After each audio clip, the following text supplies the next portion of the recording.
Welcome back, everybody. Today, I'm going to teach you how to attach a file in Mailchimp.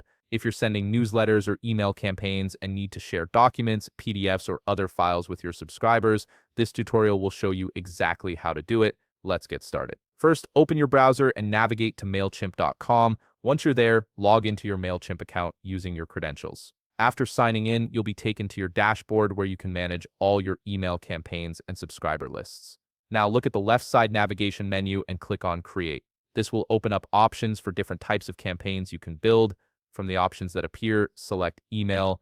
Mailchimp will then ask you to choose an email type, so go ahead and select Regular. This is the standard option for most email campaigns and gives you full control over your content and design. Next, you'll need to enter a campaign name.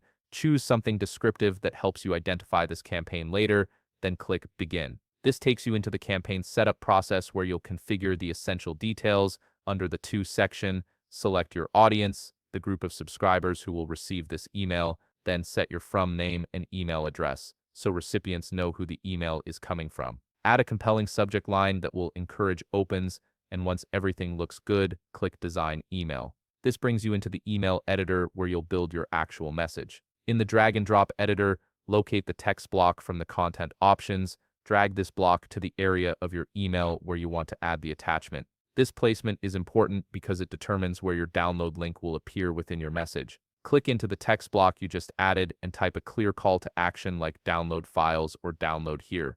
This text will serve as your clickable link, so make it obvious and actionable. Highlight the text you just typed to prepare it for linking. Now click the chain icon or link button in the toolbar. A drop-down menu will appear with different linking options. From these options, select File. This tells Mailchimp that you want to link to a document rather than a web page. You'll now see options to add your file. You can either upload from device if the file is saved on your computer, or select from Content Studio if you've already uploaded it previously. Choose the method that works best for you and select your file. Once the file is uploaded and attached to your text, click the Save button to confirm the changes. Your text is now a clickable link that will allow subscribers to download the file directly from your email. And that's it. You've successfully added a file attachment to your Mailchimp campaign by embedding it as a downloadable link. If you found this video helpful, please leave a like, subscribe, and see you in the next video.